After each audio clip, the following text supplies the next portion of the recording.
Persons living with disabilities from Nyandarua and Laikipia counties are calling for reforms to address barriers that continue to limit their participation in politics and leadership. The group says discrimination, negative social attitudes, lack of financial resources, and limited political support have made it difficult for many persons with disabilities to contest elective positions or secure party nomination slots. Speaking during an engagement forum, the leaders noted that some political parties still lack awareness on disability inclusion, resulting in nomination processes that overlook qualified candidates with disabilities. They are now calling for increased civic education, enforcement of inclusion laws, and deliberate measures by political parties to fairly allocate nomination opportunities. The group also urged government agencies, political parties, and other stakeholders to create a more inclusive political environment that allows persons with disabilities to actively participate in decision making at all levels. Tujahusishwa kule vile inafaa. Unapata hata wakati mwingine ikiwa ni ofisi fulani zinasimamiwa na wale watu wako able differently, but instead iwe represented na sisi walemavu, utakuta mwingine kwa ofisi fulani maybe inapeana hata msaada wa wheelchair, but mwenye yuko hapo hatumii hiyo wheelchair. So utakuta akinipea mimi kama mimi nilipata accident ya spinal cord, utapata nikipewa wheelchair ya tricycle yenye sifai kuwa mimi naendesha. Unaona?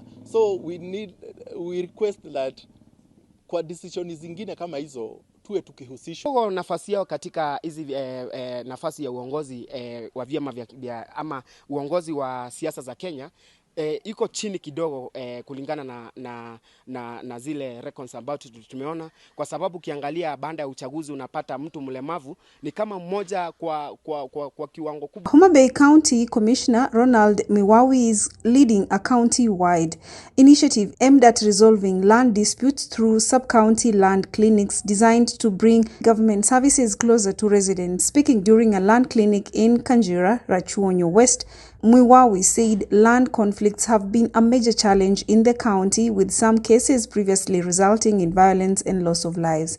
He noted that the disputes have been declining since he assumed office, attributing the improvement to increased public engagement and greater reliance on dialogue and legal channels.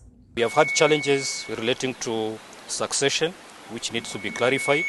We have had issues to do with boundaries, which also need to be clarified. We have had issues of people claiming that seeking title deeds for their own private lands is such a tedious process. Now, by bringing the land officials to the field, I want to demystify the issue of government offices being inaccessible.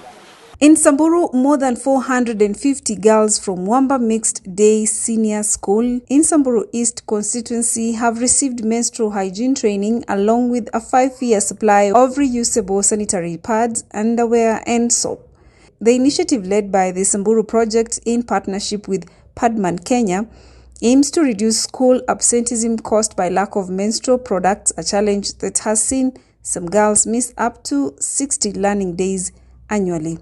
The Samburu Project Executive Director Linda Hopper said menstrual challenges continue to disrupt girls' education, while Padman Kenya CEO Mandvi Dalal noted that the reusable pads are biodegradable and environmentally friendly. Wamba's Senior School Principal Michael Omondi welcomed the initiative, saying it will reduce missed classes and protect vulnerable girls from exploitation linked to lack of sanitary pads. Boys were also trained on reproductive health and menstrual hygiene to help reduce stigma, while stakeholders calling for organizations to support affected girls. This is, in many instances, a very underserved community, and so quite often girls do not have the resources to purchase sanitary pads. And when that happens, for these particular girls, they stay home from school. And if you add up missing 4 or 5 days every month, girls will be set back tremendously. The ones that we have in school are not enough. So this is a very great honor to our girls, because it will make those who normally don't come to school to be now coming to school. Kenya is increasingly turning to its arid and semi-arid lands as a potential future food basket amid growing climate change challenges. At a conference held at 𝐄𝐚𝐬𝐭𝐥𝐞𝐢𝐠𝐡 University in Makueni County, scientists, policymakers, development partners, and farmers called for urgent action to unlock the potential of drylands with over 80 to 90% of the country's landmass. Stakeholders emphasized agroecology, indigenous knowledge, and rainwater harvesting as key solutions to improved food security and resilience. Working together to ensure that we are putting action. So in this conference, members are sharing some of the innovations, what they've been doing, what they have achieved so far, because this is the third Dryland Agriculture Conference. As we always say, you co-design with the farmers, you co-design for and with the farmers. So here as scientists, we're not just here to bring the solutions, but to work with farmers to co-design our solutions. The livestock agenda into this dryland ecosystem. Livestock are already there, but we come to see how important it is to focus on livestock in the drylands, because the drylands of Kenya, the drylands of Africa, which is in line with the 𝐍𝐢𝐬𝐵A's mandate, is really the hope of Africa's food security. Farmers say agroecology and indigenous seeds have already reduced reliance on food aid, offering hope for climate adaptation in dryland communities. We are appreciating the fact that dryland areas of Kenya should become resources of opportunities for food production and socio-economic livelihood of the people. The climate change that is being witnessed, of course, notwithstanding, is also here with us. Ecology, tuko na zile mimea tunapanda ambao tunaita cover crops, tunakava mchanga, inakuwa hakuna jua, inakuja direct pale kwa shamba. Pia tumeanza kuwa na mambo ya mulching. Tukishamaliza tu kupanda, mimea imekuwa, tunahakikisha tumeweka mulching. At least tuweze kuzuia ule unyevu umeingia kwa mchanga, jua iweze ikachukua. Two sports where every evening in 𝐄𝐚𝐬𝐭𝐥𝐞𝐢𝐠𝐡 in Makueni County, a unique football team takes to the field where grandmothers above 50 trade walking sticks for football boots. The Makueni Grannies Football Club, formed by local women, is using the sport to prevent lifestyle diseases while promoting healthy living among older women. Area Chief, who also serves as the team's goalkeeper, says the sport has improved her well-being and strengthened her connection with residents, making her administrative duties easier through closer community interaction.